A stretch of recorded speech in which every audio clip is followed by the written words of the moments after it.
Hello and welcome to Week 15, Philosophy 101, in which we'll be discussing Searle Chapter 5. This presentation is going to be broken up into 10 slides. We're going to go over social and institutional reality, observer dependency and the building blocks of social reality, collective intentionality, the assignment of function, constitutive rules, a simple model of the construction of institutional reality, status functions, the example of money, and then finally solutions to the problems and the puzzles, because Searle brings up some puzzling questions in the beginning of this chapter, and then he answers them at the end with everything that he's discovered throughout the chapter. And with that, we will move on to social and institutional reality. The first part of the chapter is really designed to map out what he's been looking for this entire time. How the mind creates an objective reality. And he is very interested in how this happens. I mean, if you think about it, objective reality. When we think of objective reality, we think of brute facts like chemistry and mathematics and physics. You know, the way gravity exists as a force independent of what we believe. The way 2 + 2 = 4 independent of what we believe.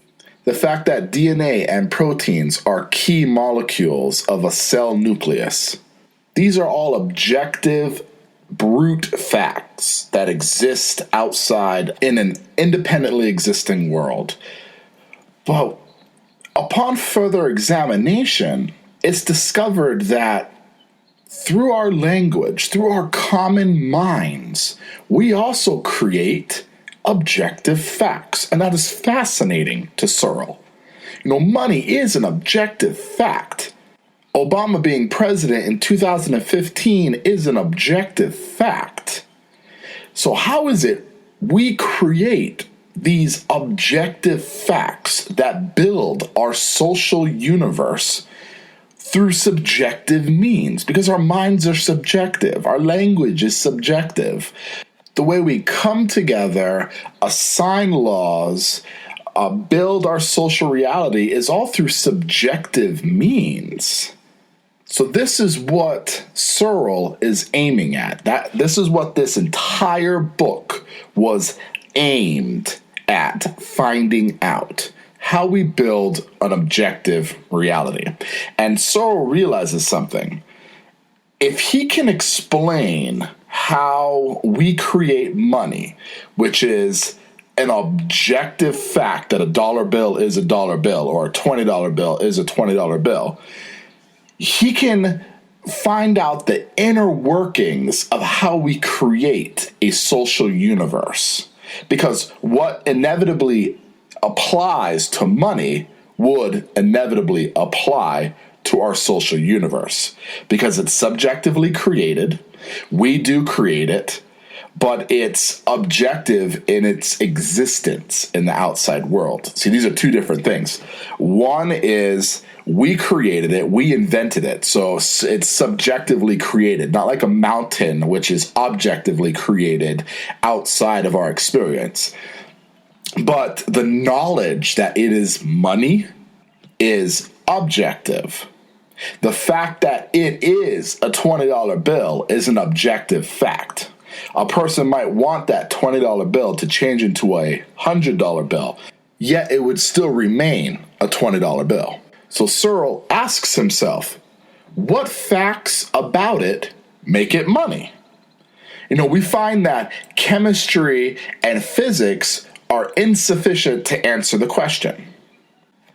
For even if I tried to produce something myself that looks exactly like this piece of paper, duplicate it exactly down to the last molecule using the precise dyes and etching, it still would not be money. I could still go to prison for producing counterfeit currency. And then he goes into the idea of thought Being thought of as money is necessary, but not sufficient.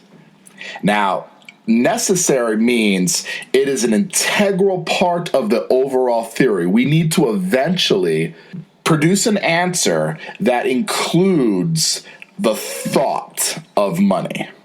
So it's a necessary condition for the overall theory, but it's not sufficient. It alone doesn't solve everything, because thought alone does not produce the money. Because a particular bill might be thought to be money when it is in fact counterfeit. Somebody shows me a counterfeit 20, and I haven't been trained to identify the current markings that distinguish between real money and counterfeit money. And I may think that it is money. But me thinking that it is money isn't sufficient. It alone isn't enough to make that bill actual money. And of course, as I stated earlier, he says what goes for money will also go for social and institutional reality in general. So if he finds the inner workings which create and consistently hold up the ideal of something being money, those facts will also work as a way of explaining our social and institutional reality in general. So money, language, property, marriage, government, universities, cocktail parties, lawyers, presidents of the United States are all partly, but not entirely, constituted under the descriptions by the facts we regard them as such.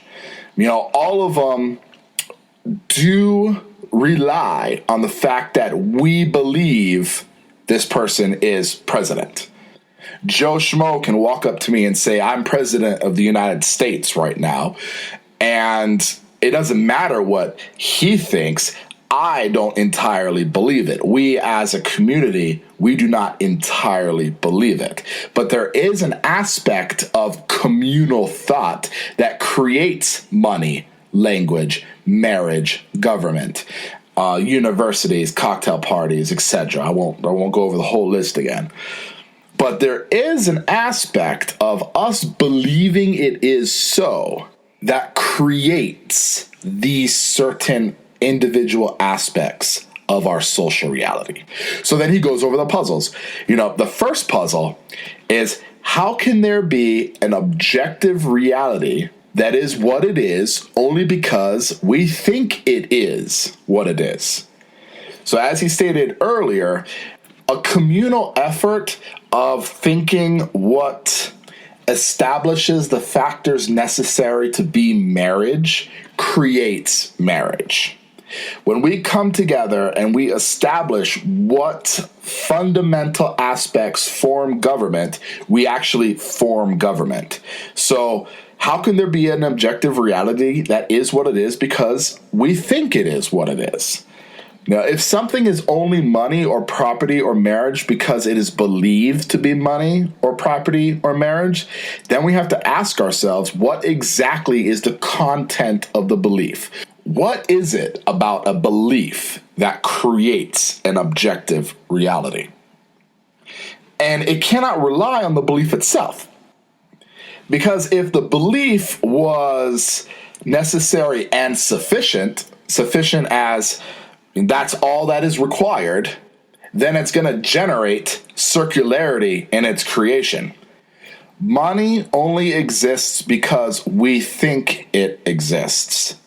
But our thinking it exists is what creates the money.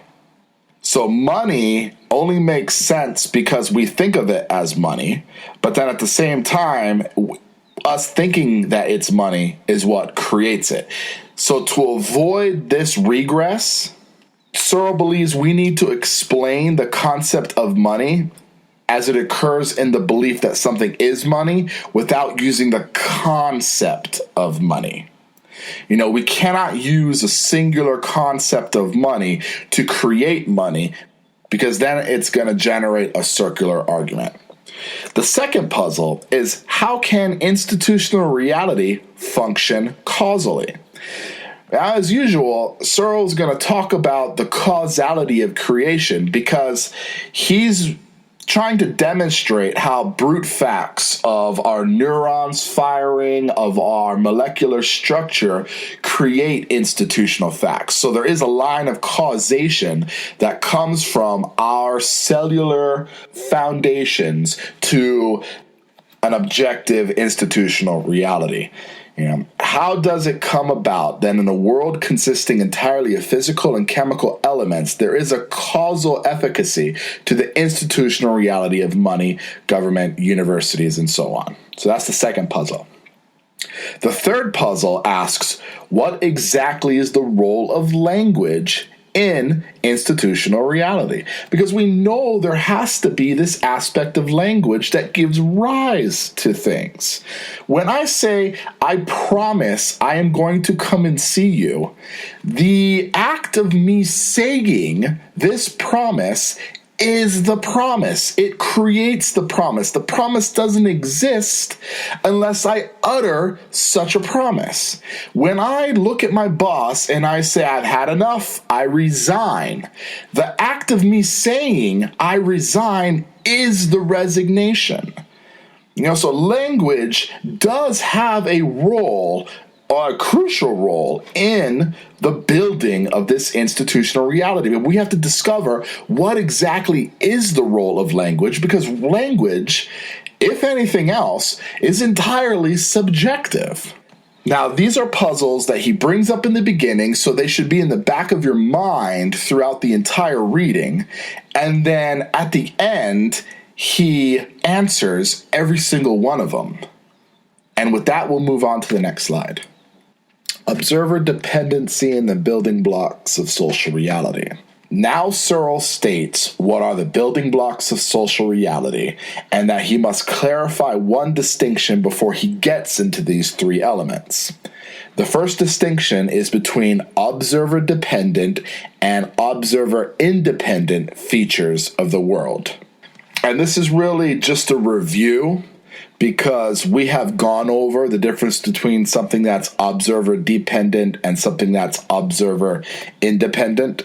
An object having a certain mass and molecular configuration that exists independent of us is something that's observer-independent. It doesn't rely on somebody witnessing it. It doesn't rely on an observer's ideas. They are independent features of the world that exist independent of us. A chair, however, is the result of us designing a chair, it being manufactured, sold, and us all saying this is what we are going to call a chair, and it being used as a chair. So features of a chair are observer relative or observer dependent. They rely on an observer in order for them to be a chair.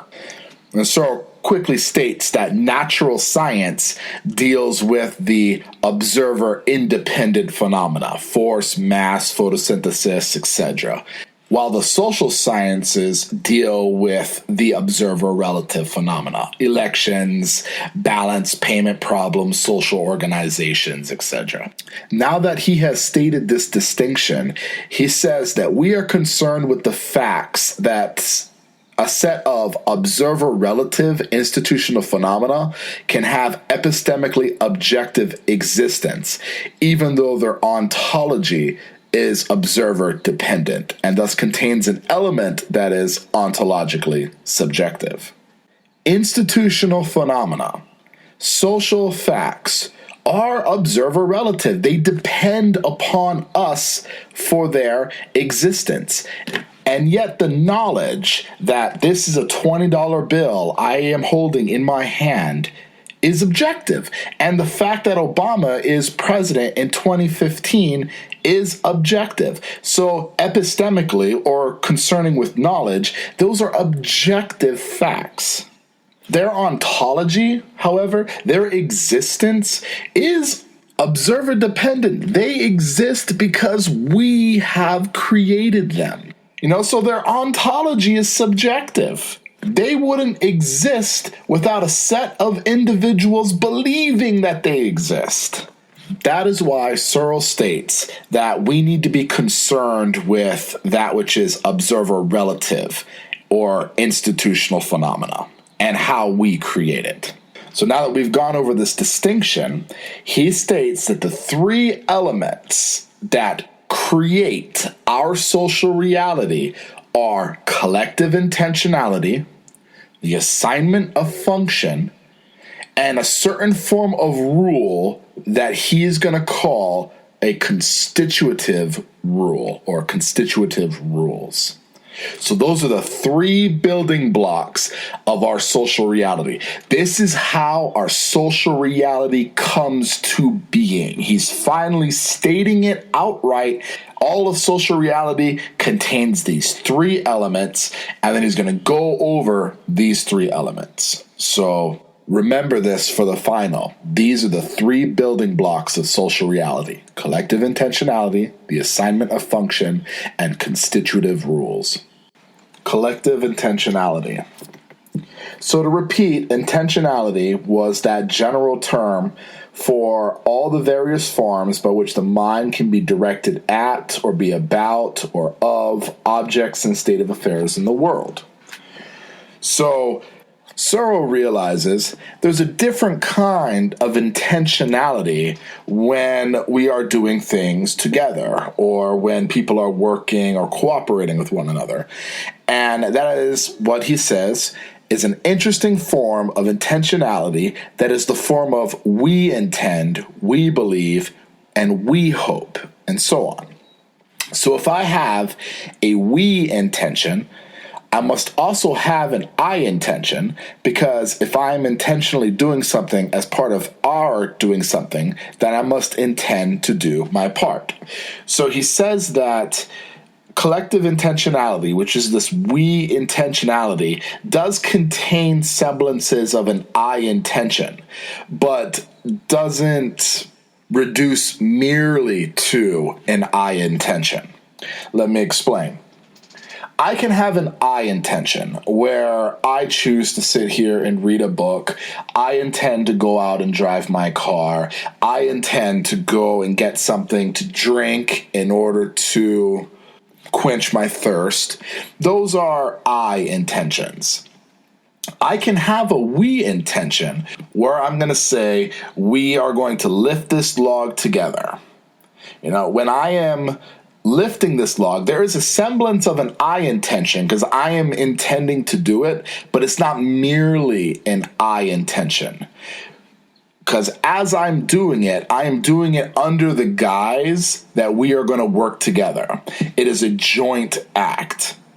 If I do my part, but you don't do your part, then the intention to lift the log together fails. So if we are pushing a car, as he states, in order to get it started, I have the intention that I will do my part, but also I have the intention that you're going to do your part as well. So collective intentionality is a we intentionality, but it's not just reducible to an I intention. In fact, he's going to state that collective intentionality is irreducible, just like intentionality was irreducible. We couldn't reduce intentionality because there was always that subjective part left over, what it means to be me, what it means to be a bat. If I explain the causal relation of the neurofiring, the C fiber firing, which makes me thirsty, and then I have an intention to go get a drink of water, you may have a causal relation, but you're still going to have this subjective part or this subjective entity left over that you can't explain merely with brute facts of chemistry and biology. So Searle states, I think the whole approach, which attempts to reduce collective intentionality merely to individual intentionality, is confusing. So then Searle frames a very simple solution with an example of collective intentionality in its primitive form.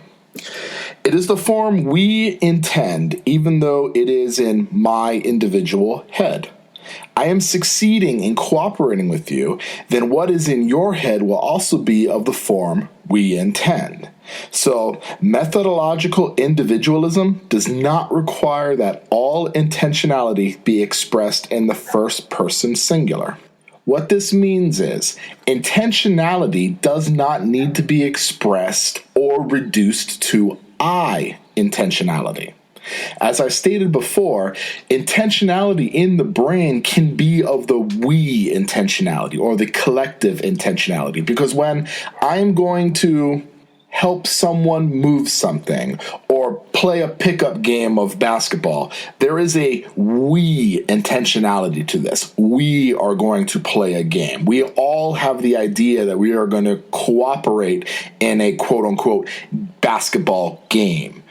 When I go to help someone, the idea is a we intention. It's a collective intentionality within my brain that says we are going to lift together. So it doesn't need to be reduced to an I intentionality. We can have we intentionality within our minds. Think about this. Contrast an orchestra performing a symphony with individual members of an orchestra playing their parts in isolation.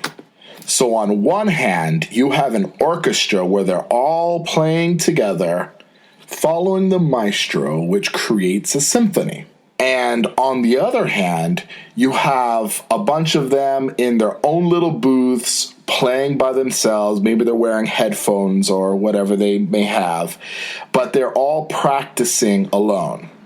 Now, in the individual scenario, if even by chance a person is walking by and somehow this individual hears everyone who's practicing individually, and even more so, that every single person is playing their part spot on so that it sounds exactly like an orchestra playing together, this still wouldn't be considered a symphony.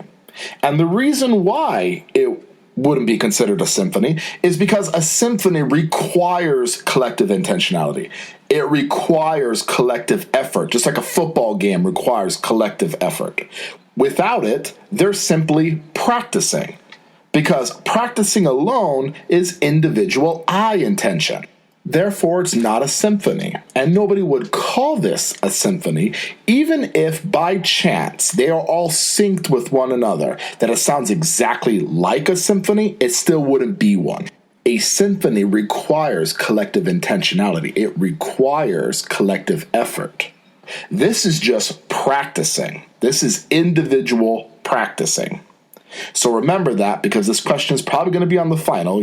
Why are people who are synced practicing together not considered a symphony? Well, because they don't have collective intentionality. You can also see this because what goes for an orchestra also goes for a football team, the crowd at a political rally, or two people dancing, a construction crew building a house. Whenever you have people cooperating, you have collective intentionality, a foundation of all social activities.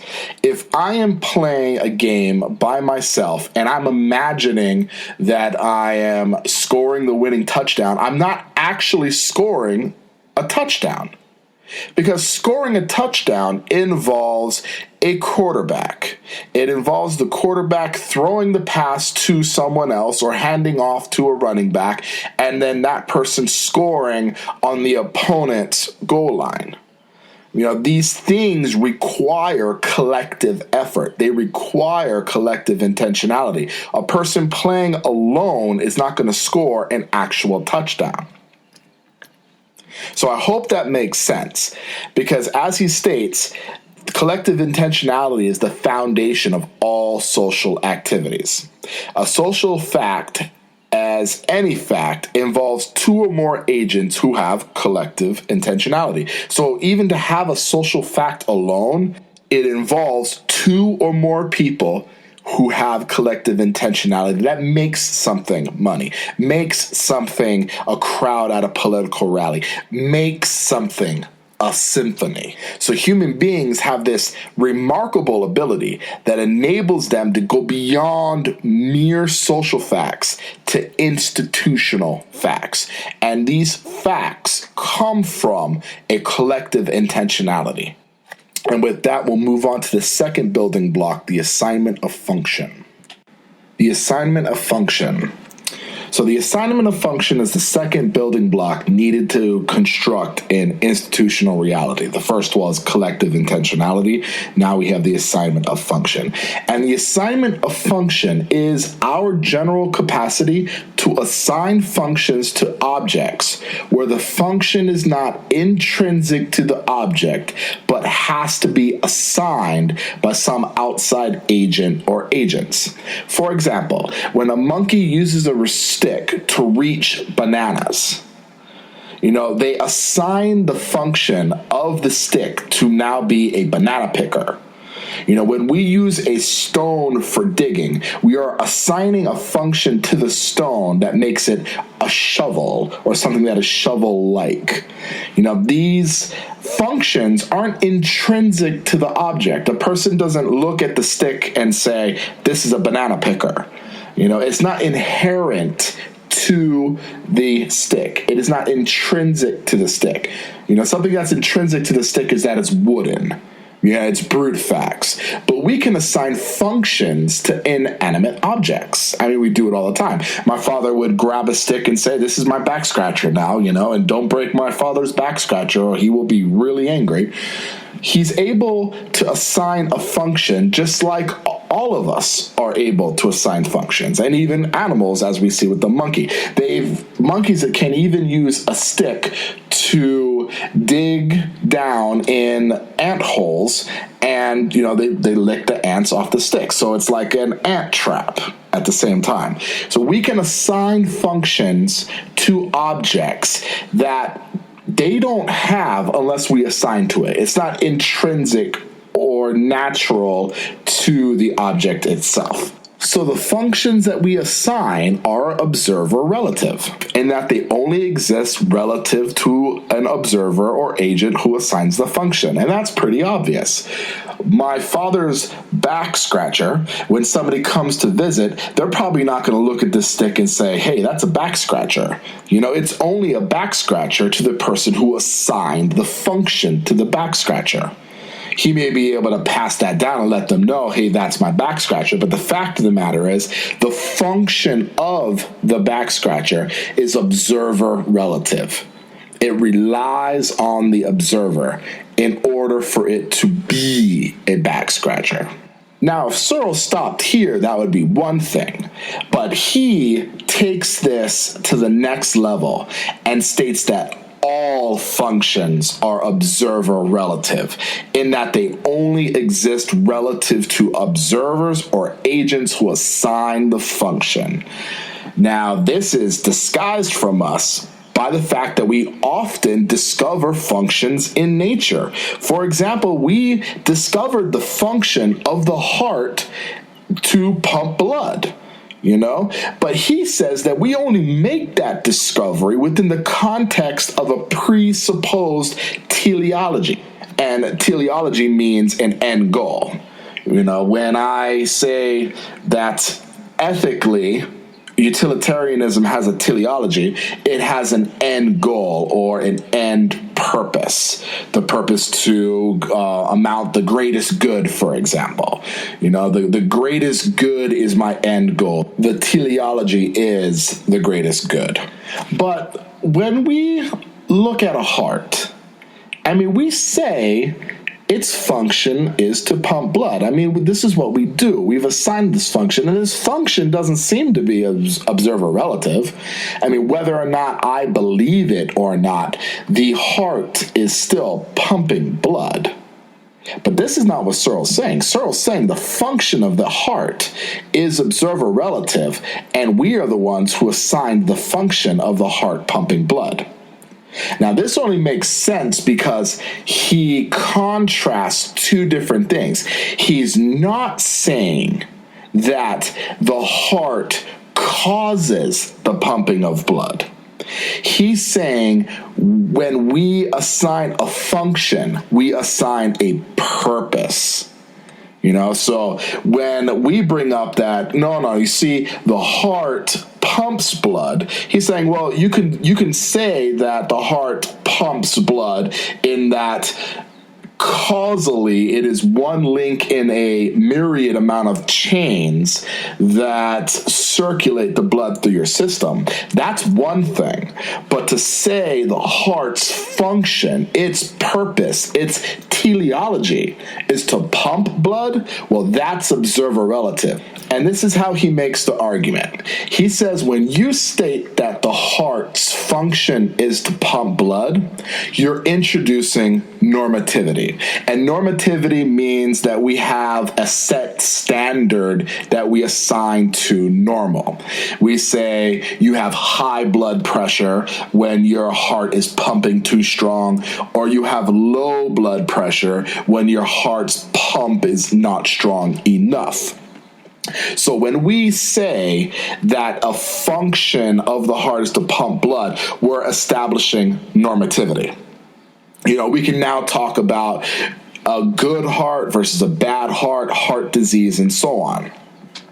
But normativity is a consequence of the fact that the functions we attribute have an end goal.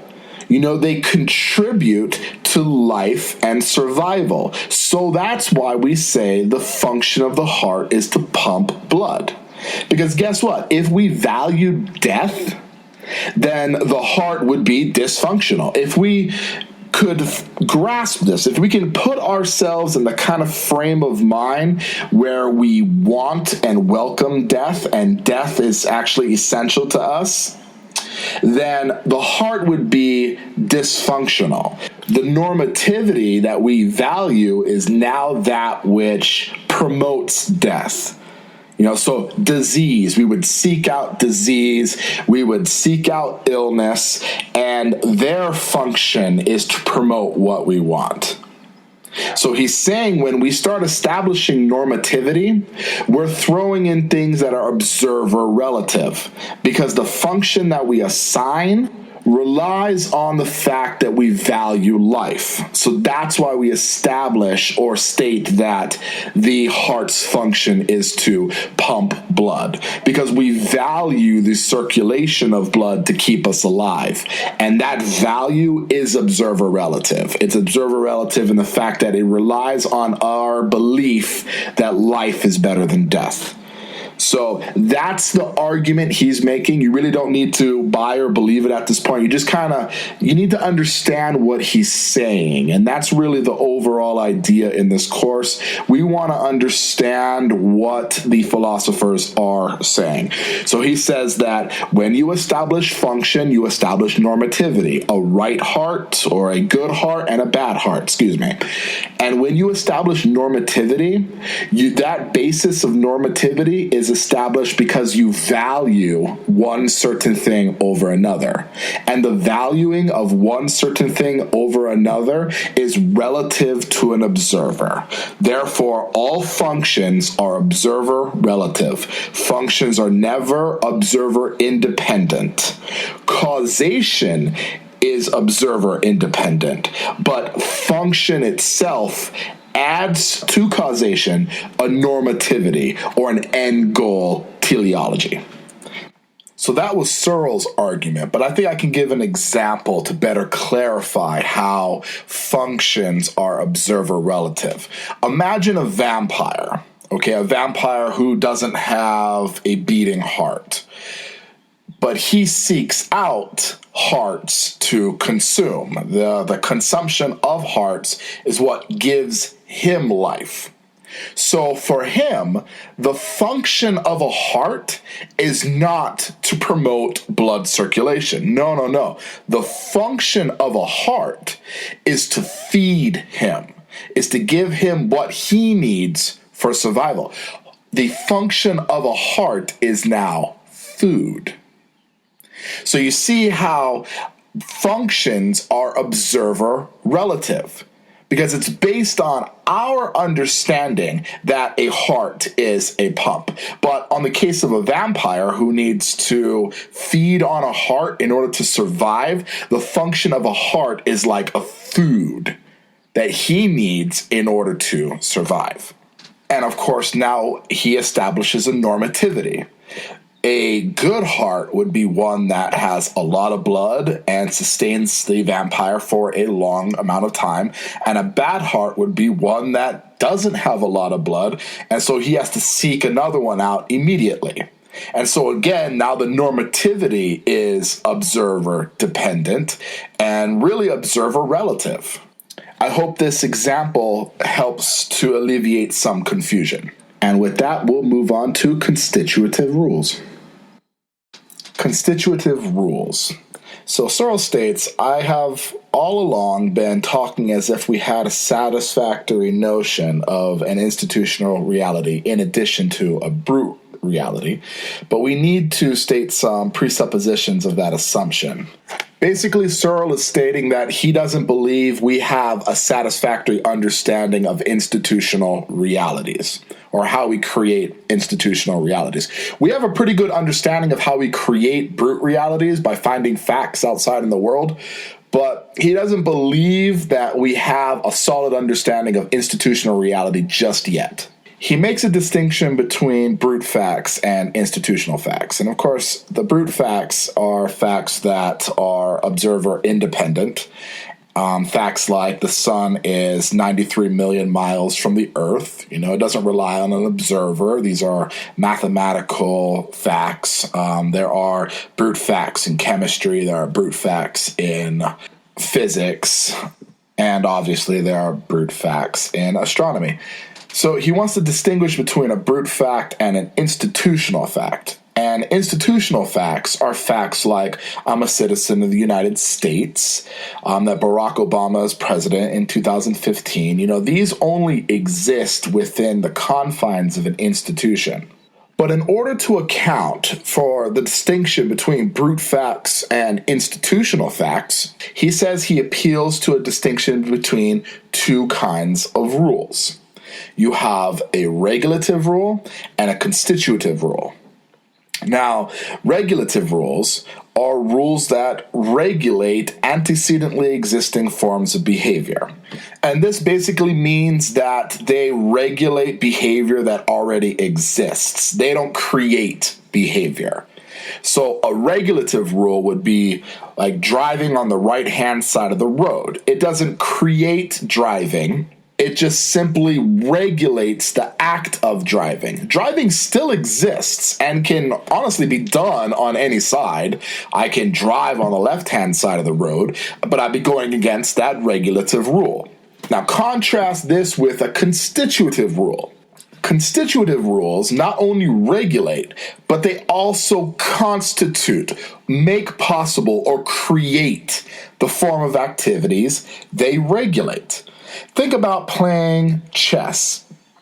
The very possibility of playing chess depends upon a certain amount of rules which altogether create the game that is playing chess. And the form of a constitutive rule follows a kind of logical formula where X counts as Y in C.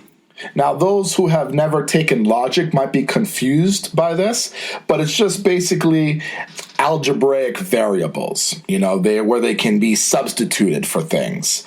So, for example, a move by a knight, X, only counts as Y, a move by a chess piece knight, in the context C, that you are actually playing chess.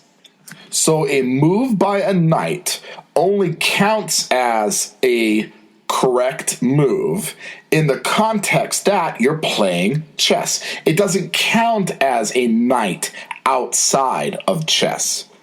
It only counts as a knight within the constitutive rules that create the game called chess.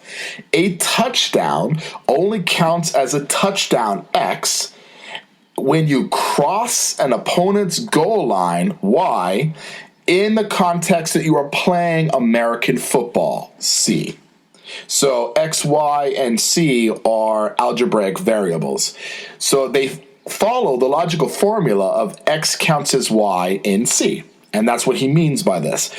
With that, Searle goes on to state that the distinction between brute facts and institutional facts can only be fully explained in terms of constitutive rules, because institutional facts only exist within the system of such rules. It is only an X institutional fact in the context that it exists within the system of rules C. So it only counts as a fact when it is done within the context of an institutional reality.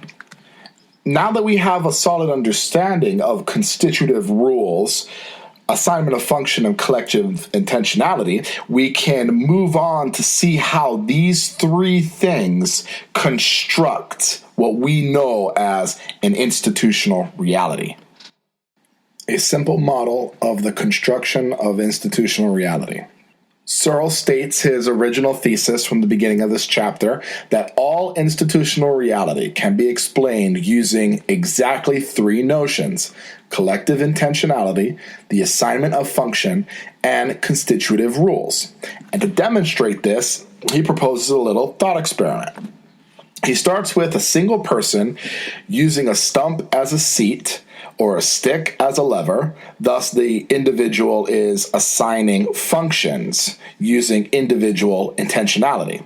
Now, it's not hard to imagine that several individuals start assigning stumps as seats and sticks as levers, but then they all come together and decide to build a wall so that they can protect themselves from maybe an invading tribe, wild animals, whatever it may be.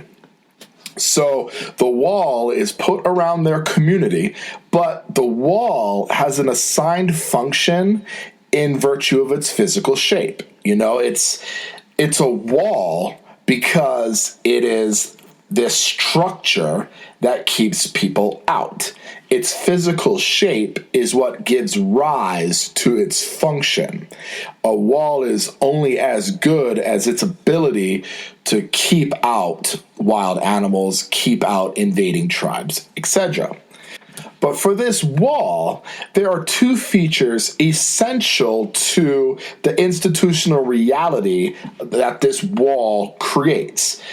The assignment of function is used in virtue of its physical shape, in which we put these rocks together, and now this wall's physical features prevent other things from invading. You know, so they assign the function as a wall, but they can also collectively assign a function that the wall is now a perimeter for their civilization, for their city. Now imagine the wall disintegrates. Now we're taking away the assigned function of the wall simply because of its physical features. You know, the wall disintegrates, yet they treat the line that's made by the wall. Maybe there's a residual leftover from the indentation that the wall created. You know, so there's this residual line made by the wall, and yet it's treated as a demarcation line, one that inhabitants treat as that which should not be crossed. So one tribe understands that that line is the demarcation line, and they're not allowed to cross it. Now, this shift is what Searle calls a decisive move in relation to institutional reality. Because now we are moving away from the assigned function of the physical features of the wall. The wall still acts as a wall, but not from its ability to keep people out. It acts as a wall simply because the collective intentionality of all the inhabitants say so. This wall now has a certain status, And with that status goes a certain function, and he calls these functions status functions. The move from the physical to the collective acceptance of a status function forms the basic conceptual structure of institutional reality. This wall cannot perform its function in virtue of its physical structure alone, because it requires collective acceptance. It's not a wall that's keeping people out anymore, it's simply a line. But it still acts as a wall from the collective acceptance that says it is a demarcation line, that which cannot be crossed. And with it comes certain responsibilities. Now this line represents different society or different city, different inhabitants. Certain rules go along with it in which other inhabitants not from that original city or that original society cannot cross that line. So now not only does it gain certain features, but now certain responsibilities are attached to the wall. And this is an amazing thing. And this is a demonstration on how things like the assignment of function with collective intentionality become institutional facts. And these institutional facts are created in lieu of the physical features. Now, this is significantly different than one person assigning a function to a stump or assigning a function to a stick that becomes a back scratcher. When you bring in collective acceptance, you gain the ability to now impose status functions on these items.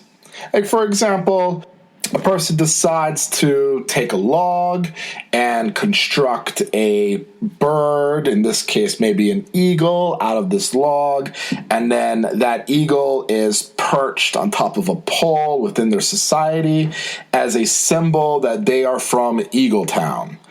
This collective acceptance of this pole is given many status functions and many responsibilities, to the point where if an invading tribe can come in and claim that eagle, then that society is said to be lost, or that camp is destroyed.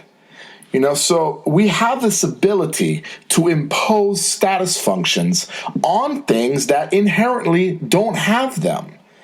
And with these status functions, responsibilities are given to them, statuses are given to them. And for Searle, this is a decisive move in how we create social reality. Now that we have a solid grasp of how social reality is created, we will move back to the example of money and make sure that he can explain money using the three features that are essential to institutional reality, namely collective intentionality, the assignment of function, and the constitutive rules. The example of money.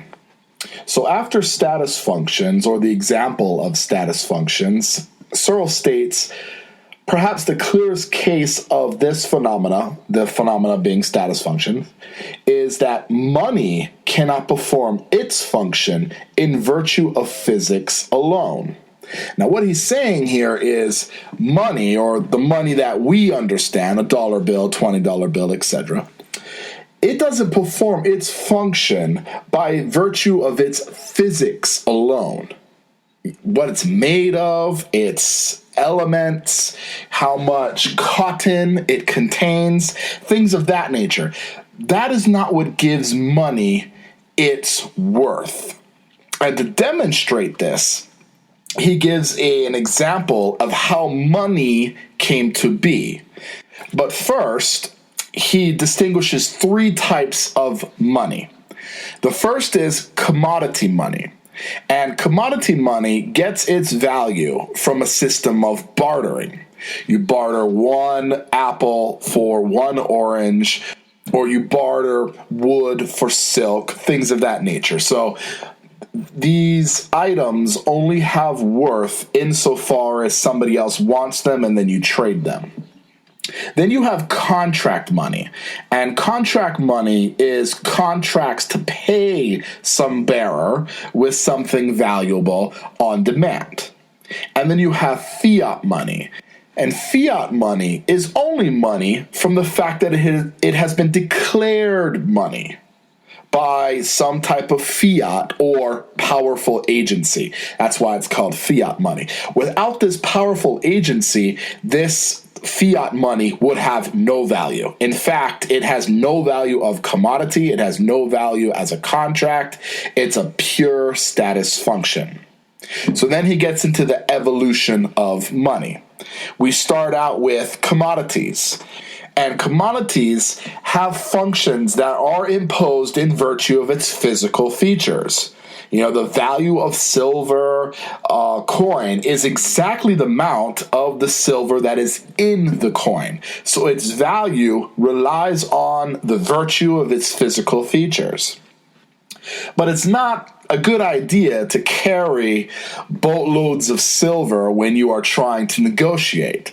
So people would write up contracts where a piece of paper now has a promise that if you take this piece of paper to some type of banker or to some type of official, they will give you the amount of coin or the amount of silver or the amount of gold that was stated on that contract. So the bits of paper are basically just as good as money and can be redeemed for the commodity. So again, the contracts allow you to get the commodities. Now, however, we have these pieces of paper that are only declared money because some type of fiat or some type of powerful agency, in this case the government, states that it's money. It has no value in virtue of its physical features. A $20 bill probably weighs just as much as a $1 bill, so you can't weigh the value of the bill in how much the pieces of paper weigh. It is fiat money. It is complete status function. The imposed status function is what gives this value. The main point Searle wants to make here is the evolution of currency is a move from commodity money to fiat money. And it is a move from the assignment of function in the value of a physical structure, like the wall, to a pure case of status function. And the assignment of the status function has the form of X counts as Y in C. Such and such pattern bits of paper issued by the Bureau of Engraving and Printing under the authority of the Treasury simply counts as money. This is, quote unquote, legal tender for all debts, public and private, in the United States. So this is a clear-cut case of how we start from the assignment of functions, then through collective intentionality, we start creating an institutional reality with constitutive rules and imposing status functions on the things that we assigned functions to in the beginning. And this example is no more clear than with the evolution of money, as presented in this section. And with that, we'll move on to how everything he's discussed so far solves all the problems of the puzzles he stated in the beginning of the chapter. Solutions to the problem and the puzzles. So Searle starts with the main problem. And this is the problem he's been discussing since the beginning of the book. How can there be an objective, social, institutional reality that is the reality only because we think it is? How do we go from a subjective area of what we believe and what we think and create this objective reality? Well, the answer is the collective assignment of status functions and above all, their continued recognition and acceptance of periods over time, create this objective reality. We come together using collective intentionality and assign status functions to things, and these status functions, which are agreed upon over a long period of time, become the objective reality. So that's how we go from subjective ideas to objective social realities. And then we go with the first puzzle. The first puzzle is, do we not have the results that there is a self-referential paradox if it is part of the definition of money that is believed to be money? That was the circle where if you believe it to be money, well, that belief creates the money, but the money only exists because it's believed to be so. It's this circularity. Well, what gives money its power? Oh, it's because we think it is. Well, okay, then how come it is what we think it is? Well, it's because we think it is what it is because it is money. It produces that circularity. But we don't need the word money to state these facts. We don't need the language of money to state these facts. The word money is just a placeholder for a complex set of intentional activities. It is the capacity for playing a role in these activities that constitutes the essence of money. And with that, we'll move on to the second puzzle. How can this socially created mechanism function causally? Because there has to be an idea of how our causal bodies in motion create this objective reality. Well, it's through collective acceptance. Collective acceptance is itself a mechanism for the creation of power, or the creation of what we assign these status functions to.